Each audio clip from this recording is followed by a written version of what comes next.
¿Cómo te va, Eduardo? Buen día. Buen día, Hernán, ¿cómo andas? Todo muy bien. Aquí recorriendo un poco la interna política de la ciudad de Buenos Aires. Qué cosa increíble. No sé si estuviste en algún lugar aquí el fin de semana, porque entre huevos de Pascua y trenzas de Pascua se repartía un poco la interna. Sí, es una cosa interesante de ver, ¿no? La habilidad de las asociaciones. Vos sabés que recién recorríamos con uno de los dirigentes del oficialismo en la ciudad esta puja que parece darse entre las encuestas, ¿no?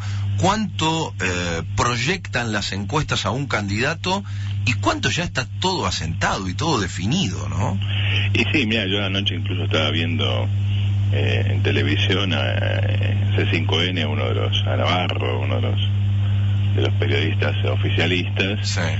Hablar de las posibilidades de triunfo de Máximo Kirchner en la intendencia de Río Gallegos, y de su lanzamiento en el conurbano. Sí. Y ya ya tenía encuestas que lo adjudican en posiciones expectables. Ajá. Es decir, lo que estamos asistiendo es a la creación del escenario. O sea, estamos viendo cómo se arma el escenario, y buena parte de ese escenario no lo arman los políticos, sino, mejor dicho, lo arman los políticos, sí. Pero no de forma directa, sino a partir de crear una sensación ambiente. Es decir, ya sabemos que los tres candidatos son Scioli, Massa y Macri, ya sabemos, bueno, y entonces cada uno busca de su encuesta, y que su encuesta le asegure quién es el segundo, para ir buscando el escenario con el cual de alguna manera la opinión pública, por decirlo de alguna manera, ya esté, digamos, orientada. Va a ser Scioli contra Massa, o Macri contra Scioli, etcétera, etcétera. Es decir, buena parte de todo esto que se da a conocer por las encuestas no tiene ningún valor científico ni de encuesta real, no solo porque falta mucho todavía, sino por el hecho muy obvio de que estas encuestas no tienen ningún valor en sí mismos, no dicen nada, el candidato las paga y se acabó. Las verdaderas encuestas las vamos a ver un mes antes de las elecciones, y vamos a empezar a ver encuestas más serias. Estas son de creación del escenario. Por eso vemos cosas muy disparatadas, ¿no?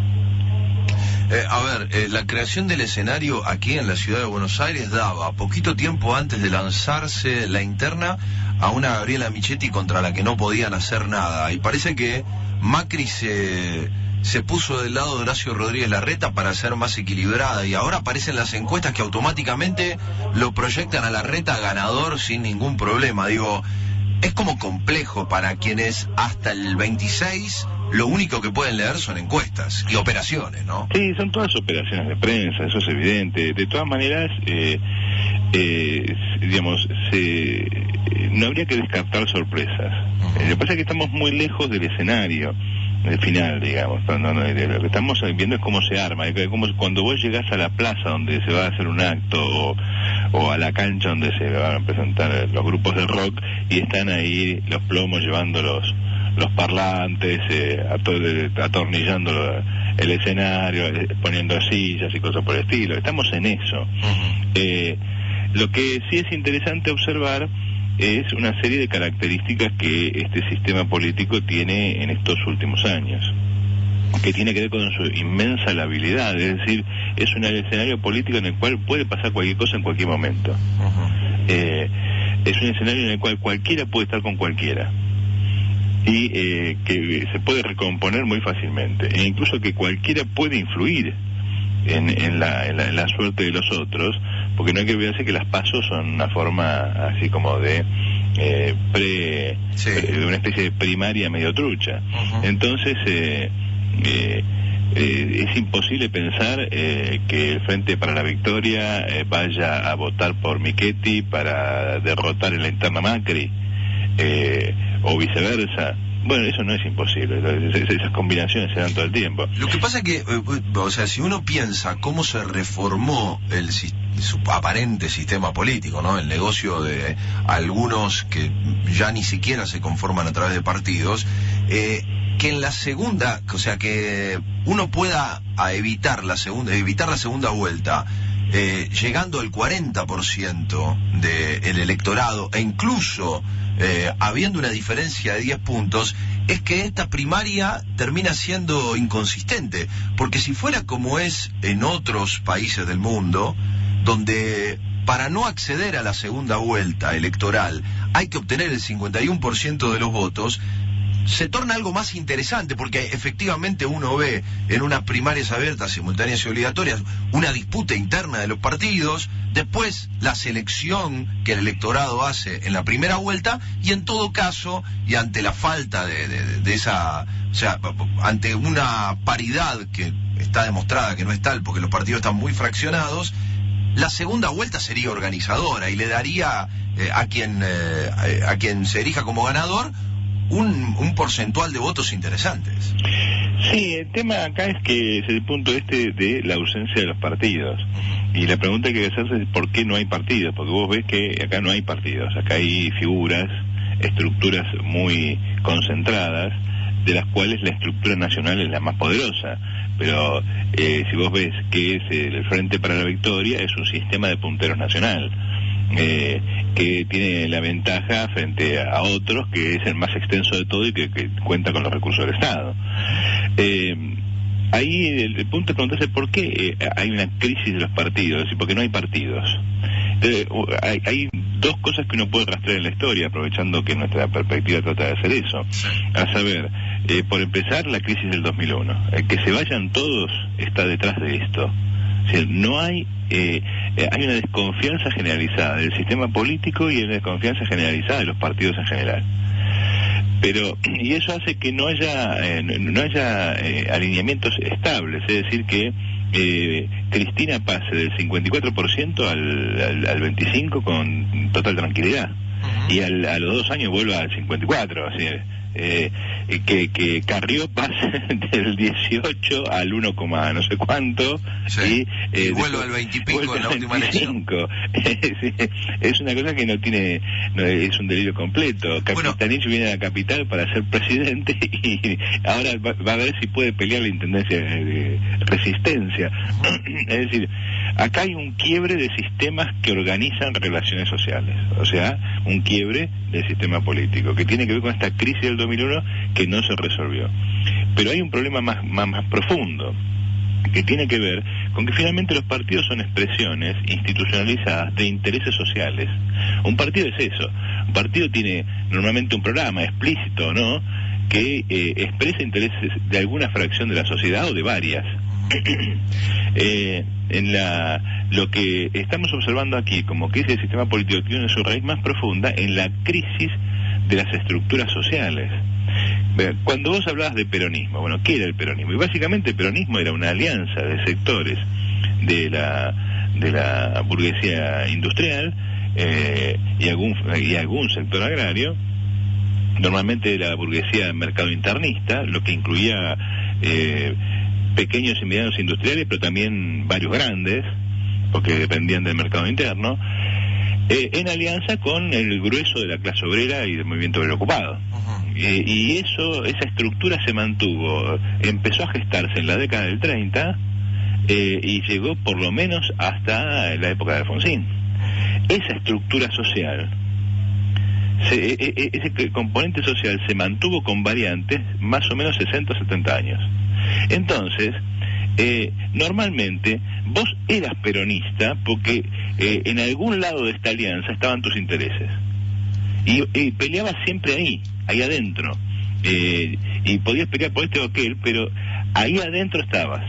Entonces se gestaba una identidad, como se suele decir ahora, de una manera que es un poco desagradable, porque el concepto de identidad habría que discutirlo un poco, pero se gestaba una identidad peronista y había familias peronistas, y toda la familia era peronista, el padre, el hijo, el nieto. Lo mismo sucede con el radicalismo, y el radicalismo es una alianza muy parecida en términos de forma a la del peronismo, con otro contenido social. Es una alianza de sectores de la burguesía, por lo general agraria, de tamaño medio a alto, con grandes capitales financieros y comerciales, con lo que normalmente llamamos clase media, o sea, con la pequeña burguesía, los profesionales liberales, etcétera, etcétera. Ese componente se mantuvo más o menos inalterable desde 1890, cuando nació, hasta por lo menos hace 15 años. ¿Sí? Entonces, ¿qué ha pasado con el sistema político argentino? Y lo que ha pasado es que se han desestructurado esas grandes estructuras sociales que eran soporte de esas alianzas políticas. Es decir, por ejemplo, ¿por qué está en crisis el radicalismo? Y porque la crisis de la clase media en la Argentina, por decirlo de esta manera, es un fenómeno que se arrastra desde los últimos 30 años, que tiene que ver con un enorme proceso de proletarización. Es decir, acá cada vez hay menos empresas más poderosas y un montón de gente que antes tenía profesiones liberales que ahora es simplemente un asalariado. Por ejemplo, en la década del 70 ser médico era ser clase media. Hoy ser médico depende. En general, si laburás en un hotel, en un hospital público o en estos sistemas de medicina prepaga que andan por la calle tipo SAME, vos sos un obrero. Incluso la novedad precisamente es eso. En la década del 70 el sindicalismo médico no existía prácticamente. Hoy una de las fracciones del movimiento obrero más dinámicas se tiene que ver con la salud. Lo mismo sucede con los docentes. En la década de los 70 la maestra era una señora de clase media que incluso iba a trabajar como manifestación de su independencia femenina de clase media, y que su sueldo no era el que mantenía el hogar, sino que era un complemento de su esposo. Hoy día los maestros figuran entre los sectores más empobrecidos de la clase obrera argentina y uno de los sectores sindicales más dinámicos. Entonces, ¿cómo puede expresarse eso en el radicalismo, que era otra cosa? Entonces hay un quiebre y esta gente no encuentra lugar. Lo mismo sucede con la clase obrera. La vieja clase obrera argentina, hasta los años 70, 80, era muy estructurada, o sea, una clase obrera con un alto nivel de ocupación, normalmente con mucho componente fabril, y por lo tanto muy estructurada en gremios muy grandes. Piensen en la Unión Ferroviaria, uno ve el Policlínico Ferroviario, que cuando empezó la privatización se empezó a caer a pedazos. Es un monstruo gigantesco. Pero bueno, vos pensás que llegó a tener centenares de miles de afiliados eso.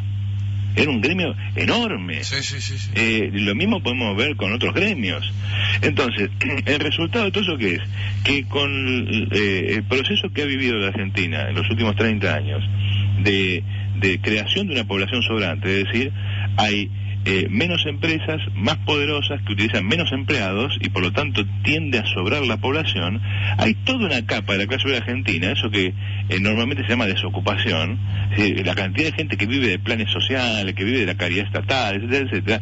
Esa gente no tiene ninguna estructuración con el aparato productivo y por lo tanto no tiene ninguna vinculación con la burguesía que domina ese aparato productivo. Por lo tanto hay una erosión muy profunda de la alianza peronista, que además se erosiona porque el cúmulo de pequeñas y medianas empresas que había en los 70 hoy se ha reducido en un esquema mínimo. Entonces se diluye el componente de la alianza peronista.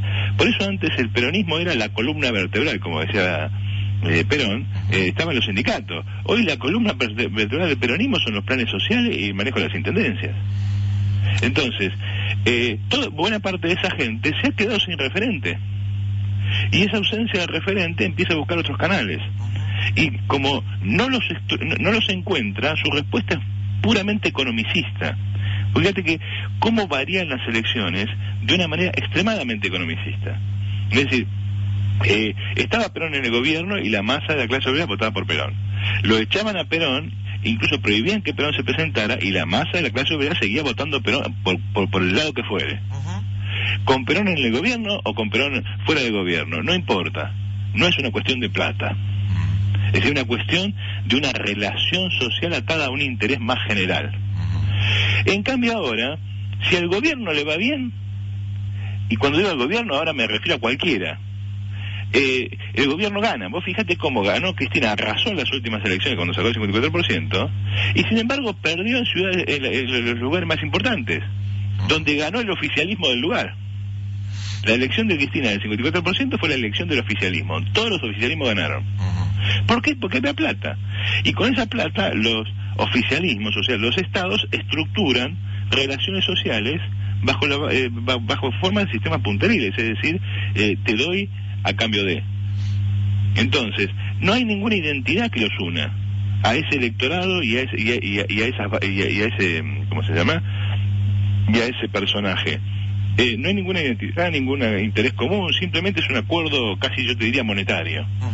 Y esa es la relación, porque esa alianza, cuando no hay plata, se rompe. Es terrible, porque me parece que lo que se viene es ver cuánto hay y quién va a tener la billetera. De esto se trata lo próximo, me parece que va a ser clave. Eduardo, te propongo que la semana próxima recorramos un poquito esto, ¿dale? Dale, pibe. Un abrazo, buena semana. Un poquito esto, ¿dale? Dale, pibe. Un abrazo, buena semana. Un poquito esto, ¿dale? Dale, pibe.